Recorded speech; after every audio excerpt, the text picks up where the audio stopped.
শুরু করছি mad for you লেখিকা তানিয়া খাতুন পর্ব ৮। রুহি বলল, এই এই কি হলো তোর? এমন করে কাঁদছিস কেন? সিমরান বলল, আমি জানি আমার ভুল হয়েছে, কিন্তু তুই একটাও কথা বলছিস না। বলতো তোদের মধ্যে আসলে কি হয়েছে? রুহি দীর্ঘশ্বাস ফেলে ধীরে বলে, আচ্ছা আচ্ছা বলবো, কিন্তু তুই কান্না থামা আগে। সিমরান চোখ মুছে বলে, ঠিক আছে, এখনই থামাচ্ছি, এখন বল।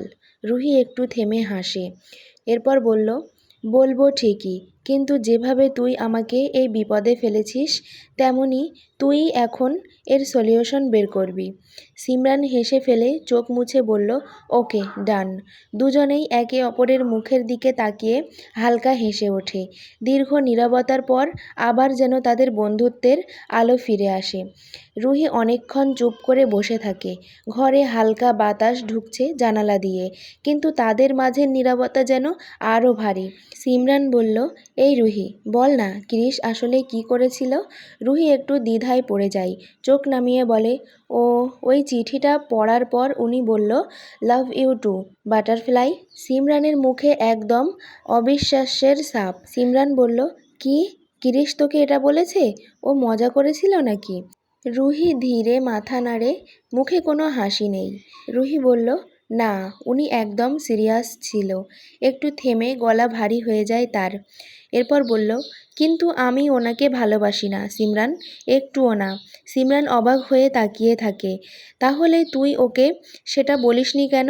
রুহি নিঃশ্বাস ফেলে, এরপর বলে, ওনার সামনে দাঁড়িয়ে কিছু বলার মতো সাহস পায়নি। ওনার চোখের দিকে তাকাতে গেলে মনে হয় ভয় পায়। সিমরান বলল, তাহলে এখন কি করবি? রুহি ধীরে বইটা বন্ধ করে সিমরানের দিকে তাকায়। চোখে এক ধরনের দৃঢ়তা জেগে উঠেছে। রুহি বলল, তুই বল, এই সম্পর্কটা থেকে বেরোনোর কোনো উপায় আছে কি না? আমি চাই না কেউ ভাবুক আমি ওকে ভালোবাসি। সিমরান চুপ করে থাকে কিছুক্ষণ, তারপর ঠোঁটে হালকা হাসি টানে। সিমরান বলল, তাহলে একটা কাজ করা যাক, আমরা এমন কিছু করব যাতে ক্রিস নিজেই তোকে ছেড়ে দেয়। রুহি অবাক হয়ে তাকায়, এরপর বলল, মানে? উত্তরে সিমরান বলল, মানে ও যেন ভাবে তুই ওর জন্য একদম ঠিক না। তুই ওর পিছনে না ঘুরে নিজের মতো থাকবি, একটাও রিয়াকশন দিবি না, আর কলেজে যত পারবি ছেলেদের সাথে কথা বলবি। দেখবি ওর আগ্রহ নিজে থেকেই কমে যাবে।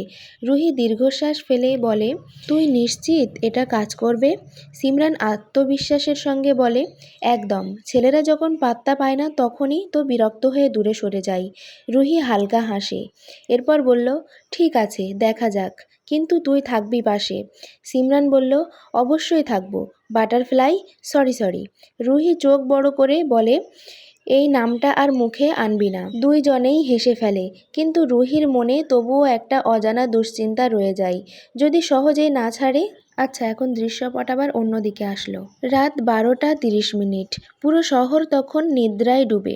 চারপাশে এক অদ্ভুত নীরবতা, শুধু মাঝে মাঝে দূরে কুকুরের ঘেউ ঘেউ শোনা যায়। রুহি গভীর ঘুমে তলিয়ে আছে। হঠাৎ তার বালিশের পাশে রাখা ফোনটা কেঁপে ওঠে। স্ক্রিনের আলোর ঝলকানির সঙ্গে বাজতে শুরু করে রিংটং।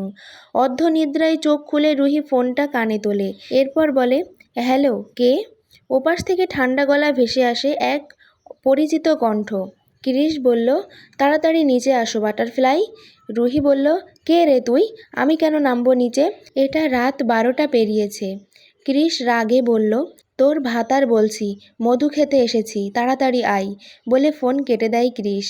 রুহির ঘুম এক ঝটকায় উড়ে যায়। রুহি চমকে উঠে বসে পড়ে। হৃৎপিণ্ড জোরে ধকধক করছে। হাই আল্লাহ, এই লোকটা আমার ফোন নাম্বার পেল কোথায়? পাশ থেকে সিমরানের ঘুম জড়ানো গলা শোনা যায়। সিমরান বলল, কি হলো রে, চিৎকার করছিস কেন? উত্তরে রুহি বলল, কিরিশ কিরিশ ফোন করেছেন, বলেছেন নিচে যেতে। সিমরান অবাক হয়ে বলল, কি? কোথায়? কবে এলো? উত্তরে রুহি বলল, বলেছে নিচে আছে, আমাকে ডাকছে। সিমরান বিছানা থেকে উঠে বলল, তুই যাস না বুঝলি, একদম ফোনটা অফ করে ঘুমিয়ে পড়। ও যদি নিজে থেকেও থাকে, গার্ডরা আছে, ও ঢুকতে পারবে না, এটা তো লেডিস হোস্টেল। রুহি একটু ভেবে বলে, তুই ঠিক বলেছিস, আমি না গেলে নিশ্চয়ই ও নিজে থেকেই চলে যাবে। রুহি ফোনটা বন্ধ করে দেয়, তারপর নিঃশব্দে আবার শুয়ে পড়ে, কিন্তু ঘুম আর আসে না। বারবার কানে বাজতে থাকে সেই কণ্ঠ, বাটারফ্লাই, তাড়াতাড়ি নিচে এসো। ঘড়ির কাঁটা এগোয়, কিন্তু রুহির মন অদ্ভুত এক অস্থিরতায় ঘেরা। বাইরে দূরের বাতাসে হালকা মোটর বাইকের শব্দ ভেসে আসছে। মনে হয় কেউ সত্যিই নিচে দাঁড়িয়ে আছে। প্রায় অনেকক্ষণ কেটে গেল। রুহি আবার গভীর ঘুমে তলিয়ে গেছে। হঠাৎ যেন তার মনে হলো তার মুখের উপর কারো গরম নিঃশ্বাস পড়ছে। ঘুমের ঘোরে সে একটু পাশ ফিরতেই টের পায় কেউ যেন আলতো করে তার মাথায় হাত বুলিয়ে দিচ্ছে। এক মুহূর্তে রুহির বুক ধড়ফড় করে উঠল, চমকে উঠে বসে পড়ে সে। চোখ খুলে পাশের দিকে তাকাতেই যা দেখে, রুহির গলা শুকিয়ে গেল। ভয়ে তার চোখ বড় হয়ে গেল, নিঃশ্বাস গলায় আটকে গেল। ক্রিস বলল, বাটারফ্লাই। রুহির বুকের ধুকপুকানি বেড়ে যায়। রুহি বলল, আপনি আপনি এখানে কি করে এলেন? সিমরান কোথায় গেল? ক্রিসের হাসিটা আরও গভীর হয়, চোখে যেন আগুন জ্বলে উঠেছে। হঠাৎই সে ঝুঁকে রুহির গলা শক্ত করে চেপে ধরে। এরপর বলল, বাটারফ্লাই, তোকে বলিনি এখন থেকে যা করবি আমাকে জিজ্ঞেস করে করবি?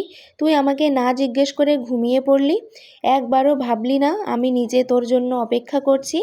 রুহির মুখ লাল হয়ে যায়, শ্বাস নিতে পারছে না।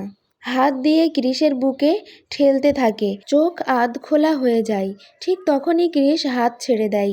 সে সামনে রাখা গ্লাসটা হাতে তুলে নিয়ে বলল, নে জল খা।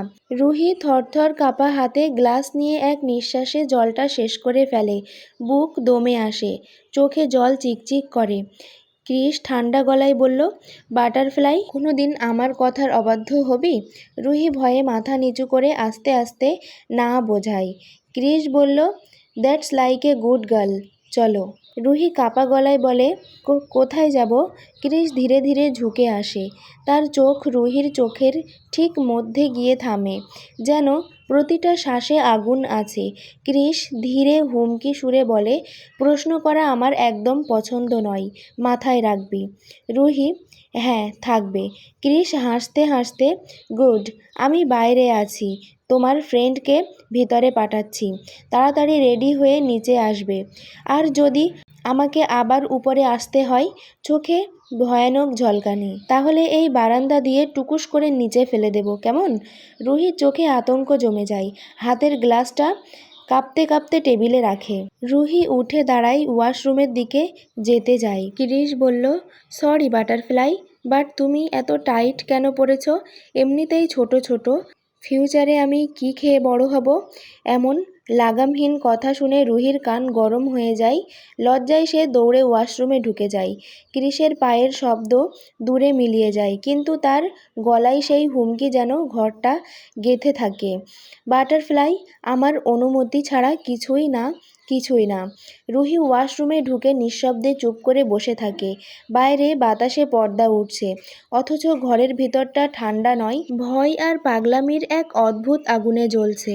কেমন আছো সবাই? আজকে এই পর্যন্তই শেষ করছি। অপেক্ষা করো পরবর্তী পর্বের জন্য। আর সাবস্ক্রাইব না করলে পরবর্তী পর্ব পাবে কোথায়? পরবর্তী পর্ব পেতে হলে তো সাবস্ক্রাইব করতে হবে। তাই সাবস্ক্রাইব করে সবাই পাশে থেকো। টাটা।